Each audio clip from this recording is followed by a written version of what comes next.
joined by my pack, Talk TV contributor Paula Rowan-Adrian, the former editor of Evening Standard, Emily Sheffield, and he's not just a broadcast, he's an iconic figure, Adam Boulton. What a pack. Great to see you all. Adam, let's start with Israel-Palestine. You will have reported on this conflict for decades, right, as I have. And like I said earlier, when I was at CNN in particular, and it used to air around the world, the abuse that you would get from both sides over anything you said that deviated from their implacable view was like nothing I've ever seen on any issue that I've ever reported on. So this is a story of extremities. And now we've just seen one of the worst atrocities in living memory. And as more and more details come out, it just gets worse and worse. What happens here?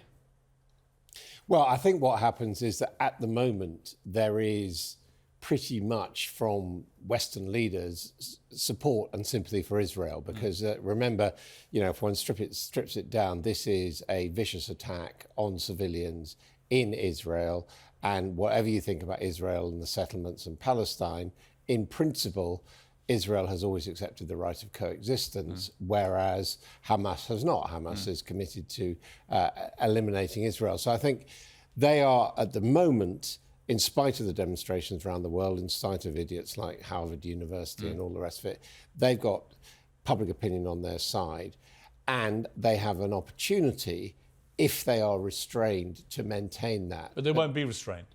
Well, because there's no public appetite in Israel for them to be restrained. I think Netanyahu, he'll feel humiliated by what's happened. It's supposed to have the best security defense system in the world. Yeah. I mean, Paula, I don't see any sign that Israel's going to be restrained. In fact, the opposite. And that's what worries me, is that, there is a theory that Hamas have deliberately goaded Israel with an act of such So they appalling... might not fall for it, that's my point. Right, they might not. Stupid. They might not, but the political pressure on Netanyahu, having dropped the ball and letting this happen, may be a catalyst for him to now go too far.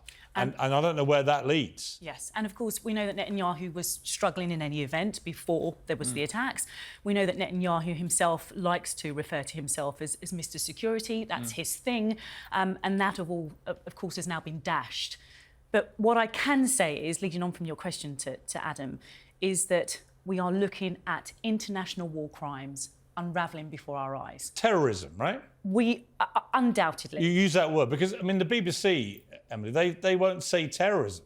I find it absolutely extraordinary. I find that extraordinary. How you can report, as they have been... I find that extraordinary. The stories 40 we've heard, babies are a whole family murdered and some have their heads cut off, and you can't say it's terrorism. And a whole family of 5 wiped out entirely. So I don't understand that. I really don't. I think they should explain themselves.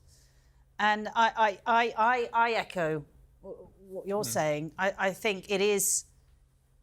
someone has described this as like Israel's Twin Towers moment. And I think that as much as we may want them to show restraint, I think that's an incredibly hard thing to do at this moment. No, but their lessons from Twin Towers, though, that with hindsight, it was a mistake. It was an overreaction. But with hindsight, once that fury, anger, horror... I can't even imagine the fury think... that will be in Israel right now, or amongst the Jewish community worldwide. But as a lawyer, I think it's important for me to point out to the viewers that when I reference international war crimes, we're going to see an investigation in relation to both parties and how they have acted over the last few days. This is not just a one-sided slur that I'm flinging out there. It's important for both sides to be... It is.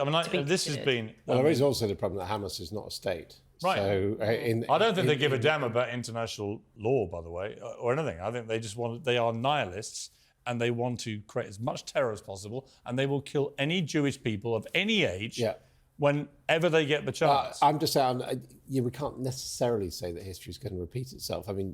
This obviously was timed to coincide, for example, with the 50th anniversary of the Yom Kippur War. Yeah.